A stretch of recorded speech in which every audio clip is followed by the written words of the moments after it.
अस्सलाम वालेकुम दोस्तों, तुसीं वेखदे पे हो अपना देश पंजाब टीवी ते मैं तुहाडा मेज़बान मुहम्मद नदीम खरल। सब तो पहले अपने चैनल को करो सबसक्राइब ते बैल आइकन दा बटन दबाओ कि मेरी हर आने वाली नवी वीडियो तुहाडे तक पहुँच सके। दोस्तों तो बेलियो आए फिर तुहाडे वास्ते तुहाडा वीर नदीम खरल एक नवी वीडियो दे नाल हाज़र होया और इंशाअल्लाह तुहानूं मकूल मुल्लां दे सोहणे ते चंगे डंगर विखावेगा और इंशाअल्लाह तुहानूं पसंद भी आएंगे। अज वाली जो मेरी वीडियो है वो जो क्रॉस गां ते मुश्तमिल है। तुसीं वेख सकते हो पहलन वैड़ है, क्रॉस है, चंगा डब्बा सोहना रंग है।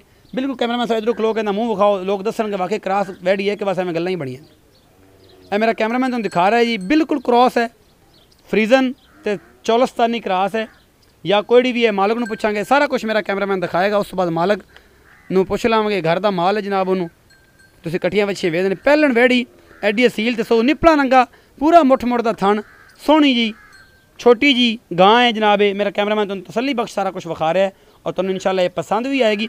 बड़े सोहने मुल्लां दी है, छोटी जी अजे किन्ने दिन लैंदी है। मालक नूं सारा कुछ पुछांगे, एक एक चीज़ कैमरामैन साहब इंदी विखाओ।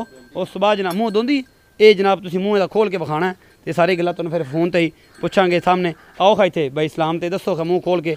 ये जनाब ते इहदा मूँह भी दोंदा है, बंदा आंदा दोंदी है ते आपां वेख लैने आ। दोंदी है जी, पक्की दोंदी कि चौगी है? चौगी जी, चौगी। मूँह चौगी है, छिग च नहीं गई, चौगी है जी, दोंदी नहीं है। मालक कहना दोंदी है लेकिन चेक की थी जनाब चौगी सी। इत्थे आओ जनाब इस्लाम भाई दोबारा। इस्लाम भाई ये क्रॉस किहड़ी नस्ल च है? ये साहिवाल ते बलैती क्रॉस है। साहिवाल ते बलैती क्रॉस है ते ये मूँह च चौगी है ते सोहन किन्ने दिन लैंदी है? इहदे दिन रहिंदे ने तकरीबन 10-12 दिन लैंदी। 10-12 चंगा चंगा कट जाएगी। 12-13 किलो दुध करेगी इंशाअल्लाह। अल्लाह दे 12-13 किलो दुध आम जा कर जाएगी इंशाअल्लाह एवें ही। ते बाकी इहदा मकूल या मुੱਲ? ਇਹਦਾ ਮੁੱਲ ਹੈ ਜੀ ਫਾਈਨਲ ਜਾਂ 1.5 ਲੱਖ।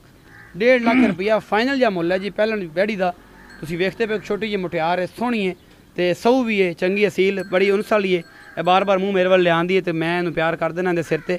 इंशाअल्लाह मेरी वीडियो लाइक शेयर कमेंट जरूर कराया करो। कमेंट जरूर कराया करो, लाइक डिसलाइक तुहाडे ते डिपेंड करता है। अपना बहुत सारा ख्याल रखिए जी, मिलते अगली वीडियो। अल्लाह निगहबान।